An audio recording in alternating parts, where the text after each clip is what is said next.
અમરેલી જિલ્લાની 4 નગરપાલિકાઓની ચૂંટણીમાં આવતીકાલથી પ્રચાર પડઘમ શાંત થઈ જશે। 48 કલાક બાદ મતદાન યોજાનાર છે, જેમાં રાજુલા, જાફરાબાદ, ચલાલા અને લાઠીમાં સંપૂર્ણ નગરપાલિકાની ચૂંટણી યોજાશે, જ્યારે સાવરકુંડલા અને અમરેલી નગરપાલિકામાં માત્ર 3 વોર્ડની પેટા ચૂંટણી યોજાવા જઈ રહી છે।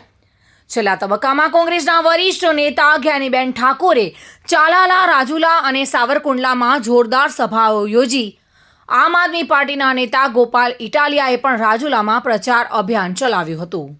ભાજપ તરફથી લાઠીના ધારાસભ્ય જનક તળાવિયા, ધારીના ધારાસભ્ય જેવી કાકડિયા, રાજુલાના ધારાસભ્ય હીરા સોલંકી, સાવરકુંડલાના ધારાસભ્ય મહેશ કશવાળા, અમરેલી વિધાનસભાના નાયબ દંડક કૌશિક વેકરિયા અને સાંસદ ભરત સુતરિયાએ ડોર ટુ ડોર પ્રચાર અને ગ્રુપ બેઠકો યોજી હતી।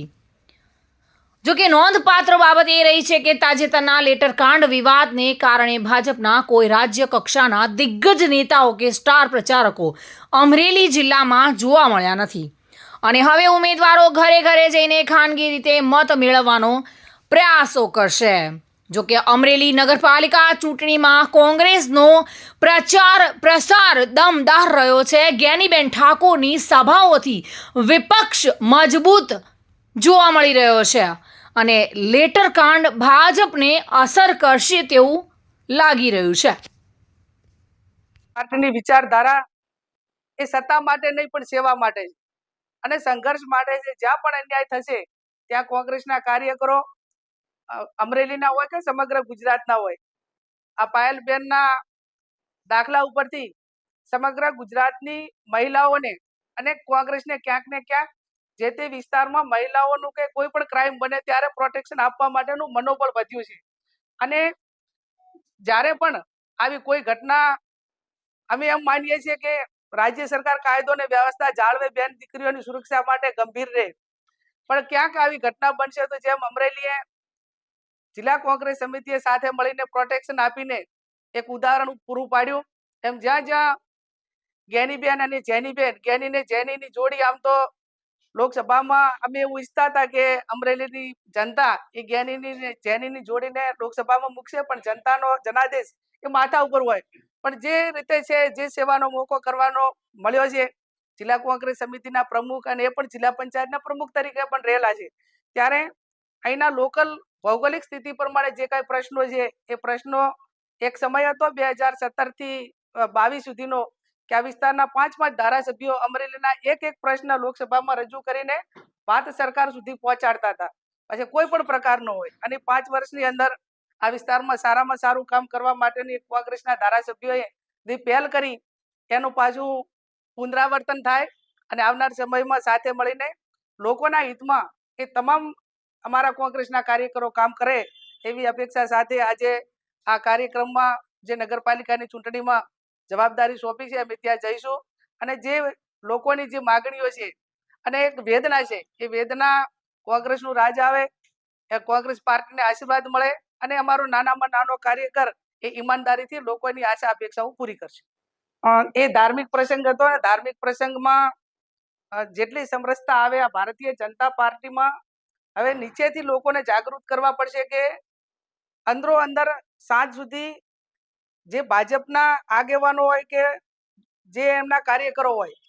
એ ગામમાં વેરવિખેર કરાવે સિવાય એમને ઊંઘ ના આવે। આ પરિસ્થિતિ સમગ્ર ગુજરાતની છે। એના ભાગરૂપે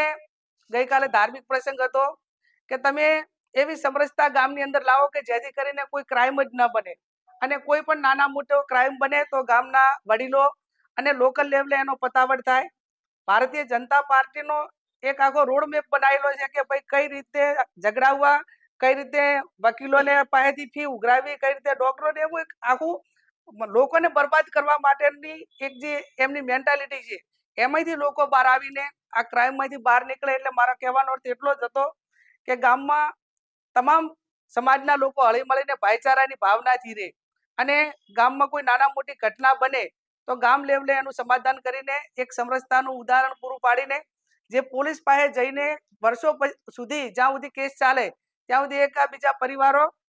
એમને પોતાને મન દુઃખ રહેતું હોય છે અને સારા માટા પ્રસંગોમાં પણ એકાબીજા આવતા નથી। એટલે કોઈ નાના નાના ગામ હોય એમાં એકાબીજાને ઝઘડાવીને સતત પોલીસ કેસો કરાવવા માટેની જે એમની માનસિકતા છે એમાંથી લોકો આવે એના માટેની મારી પોતાની એ વાત હતી. ત્યારે અમારી સાથે ઉપસ્થિત જિલ્લા કોંગ્રેસ સમિતિના પ્રમુખ ભાઈ શ્રી પ્રતાપભાઈ દુધા, પૂર્વ પ્રમુખ ડીકે રયાણી સાહેબ,